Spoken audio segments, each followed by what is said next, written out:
দীর্ঘ 18 মাস পর সাদা পাসপোর্ট আমাদের হাতে ধরিয়ে দিয়েছে। আমাদের নুলাস্তার কোনো ডিসিশন দেওয়া হয় নাই। আমি ওমানে ছিলাম, আমার 5 লক্ষ টাকার ভিসা নষ্ট হয়েছে, ভিসা ক্যান্সেল হয়েছে। এই দায়ভার এই আমাদের ইতালি অ্যাম্বাসেডর। আমরা ইতালি ভুক্তভোগী আছি বর্তমান 60,000, কিন্তু আমরা ইতালি সরকারের কাছে চাই আবেদন, বিশেষ করে আবেদন আমরা ভিসা দিয়ে দ্রুত নিয়ে যাক। আমরা পররাষ্ট্র মন্ত্রণালয় অনেক ব্যর্থতা এটা লেগা। ইতালি ভিসা প্রত্যাশী যারা আছি তারা সবাই এই ভুক্তভোগী মানে মানসিক রোগী হয়ে গেছে, এক ধরনের জীবন্ত লাশের মতো, যারা মরতে পারতেছি না, বাঁচতে পারতেছি না। আজকে অনেক জায়গায় আমরা ঘোরাঘুরি করছি, কোনো জায়গায় লাভবান হই নাই। আজকে আমরা শেষ ভরসা ইনুস স্যারের হস্তক্ষেপ কামনা করতেছি। এই পর্যন্ত 8 মাস হয়ে গেছে, আমাদের ভাই কবে টাকাইবো ভাই? আমরা কি এইভাবে থাকতে পারবো? আমাদের ফ্যামিলি আছে, বউ বাচ্চা আছে, কি নিয়ে থাকবো? বিদেশ টাকা ইনকাম না করলে টাকা কই থেকে কামাবো ভাই? যতগুলি পাসপোর্ট রিটার্ন দেওয়া হয়েছে, ওদের মূলস্থা যদি অরিজিনাল হয় ওদের ভিসাটা আপনারা দিয়া দেন, আর না হয় অরিজিনাল না হয় রিজেক্ট করে দেন। আর দরকার নাই, মাপ চাই, অনেক কষ্ট, অনেক হয়েছে, আমরা বিরক্ত হয়ে গেছি ভাই। ইতালি যাওয়ার করে আমরা সবাই ইটালির ভুক্তভোগী। কিভাবে ইটালির ভুক্তভোগী? আমার স্বামীর পিছনে আমাদের যা ছিল সমস্ত কিছু ব্যয় করে দিছি ইটালি যাওয়ার আশায় লক্ষ্যে। এখনো পর্যন্ত কাগজের কোনো অ্যাপয়েন্টমেন্ট হয়নি।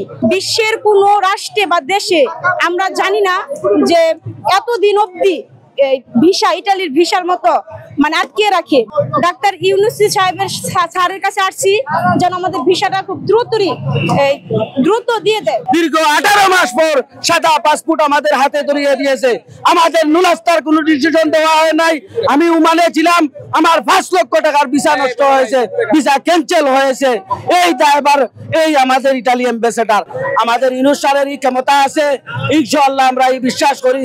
আমাদের ইতালি মেলোনি সরকারের সাথে আমাদের ইউনুস স্যারের কথা বললে ইনশাআল্লাহ আমাদের সমস্যার সমাধান হবে।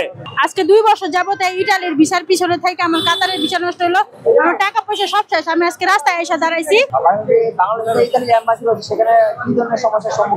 আমি তো ইটালির ভিসা ইটালির এম্বাসিতে যাইনি, আমার জমা পড়ছিল চিটাগাঙে। আমার ভিসা না, আমি দূরত্ব, আমি একজন কাতার প্রবাসী, আমি নিজের কর্ম করে, আমি একজন মহিলা মানুষ। 2 বছর অপেক্ষা হয়ে গেল, কিন্তু তারা আমাদের কোনো ভিসা দিচ্ছে না। স্বরাষ্ট্র উপদেষ্টা, পররাষ্ট্র উপদেষ্টার কাছে এবং ইটালি অ্যাম্বাসেডরের কাছে আমরা মানববন্ধন করি, স্মারকলিপি প্রদান করি, কিন্তু তারা আমাদের কোনো প্রকার কোনো আশ্বস্ত করতে পারেনি। যেখানে 90 দিনের ভিতরে তাদের ভিসাটা নিষ্পত্তি করার কথা, কিন্তু আজ 2 বছর অতিবাহিত হইলেও তারা এর কোনো সমাধান দিতে পারতেছে না। রেমিটেন্স যোদ্ধাদের ঢাকায় বিশেষ ছাড়ে রেডি ফ্ল্যাট দিচ্ছে শতভাগ বিশ্বস্ত ও নির্ভরযোগ্য প্রতিষ্ঠান প্রবাসীর সিটি।